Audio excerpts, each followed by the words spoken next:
弟兄姊妹，復活節快樂！你有冇同隔離左右講復活節快樂？係啊，今日呢，大家返到嚟教會入門口嘅時候，你有冇見到有一幅空墳墓嘅 puzzle 啊？砌得好靚啊，係咪啊？好辛苦嘅砌得，我睇到砌嘅人真係滴汗咁樣去砌嘅，差啲滴血添啊！真係。仲有呢，望到十字架上邊掛住白布。呢度咧一切都係提醒咗我哋咧，耶穌已經復活啦，佢唔喺墳墓裏邊。我哋大聲一齊講，耶穌已經復活啦！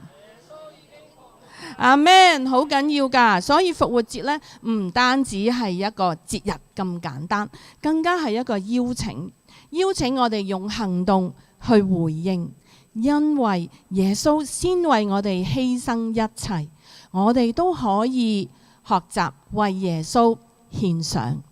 我哋一齊讀路加福音21章1至4節，1、2、3。耶穌抬頭觀看，見財主把捐項投在庫裏，又見一個窮寡婦投了2個小錢，就說：我實在告訴你們，這窮寡婦所投的比眾人還多，因為眾人都是自己有餘，拿出來投在捐項裏，但這寡婦是自己不足，把她一切養生的都投上了。係啊，耶穌呢，原來佢會坐喺個聖殿嗰度，就喺個奉獻箱旁邊，就睇住嗰啲人呢點樣投錢入去個奉獻箱嗰度。你知道嘛？以前呢，所投嘅呢係硬幣嚟嘅，即係 coins 嚟嘅。所以好多有錢人呢，就攞住哇一大隻硬幣，當，好好聽啊！好唔好聽啊？好好聽啊！哇，幾威啊，係咪？當，不停咁樣當，即係投好多啦，係咪？好威。然後呢，有個窮寡婦行過嚟，投咗2個小錢，當，好清脆喎，好清晰，2聲啫。呢個就係佢一生嘅生活費啦。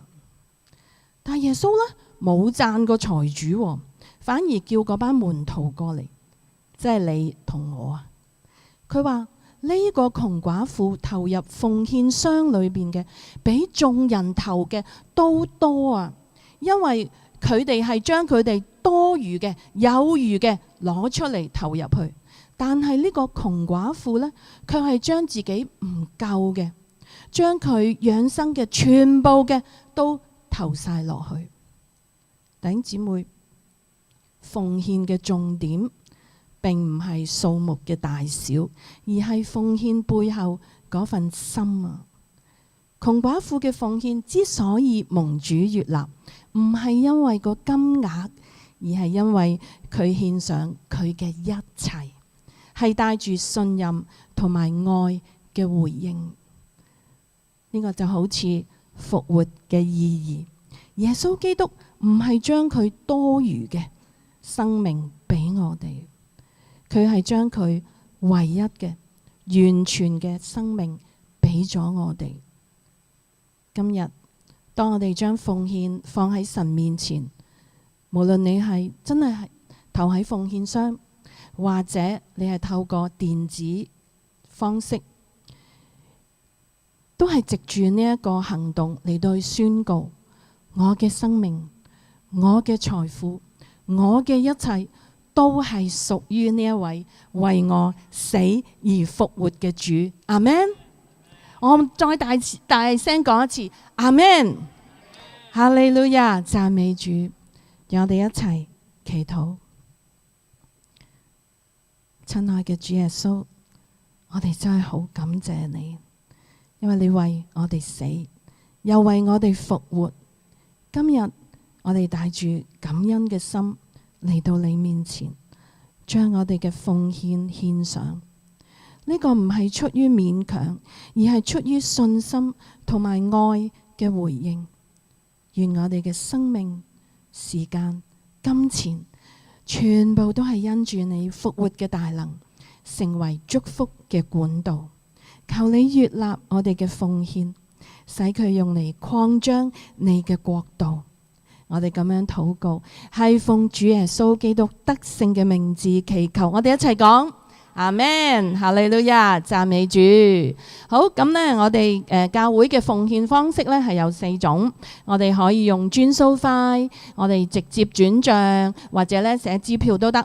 記得係影翻個奉獻收據，跟住 send 去我哋嘅 WhatsApp 電話69326034，阿們。好，咁呢祝福大家。咁跟住落嚟呢，我哋請 Elton 牧師。唔好意思啊，我哋今日有 Alpha Youth 啊，我哋有 Carissa、Manta， 係啦，唔該晒。好，我哋請 Elton 牧師為我哋證道。感謝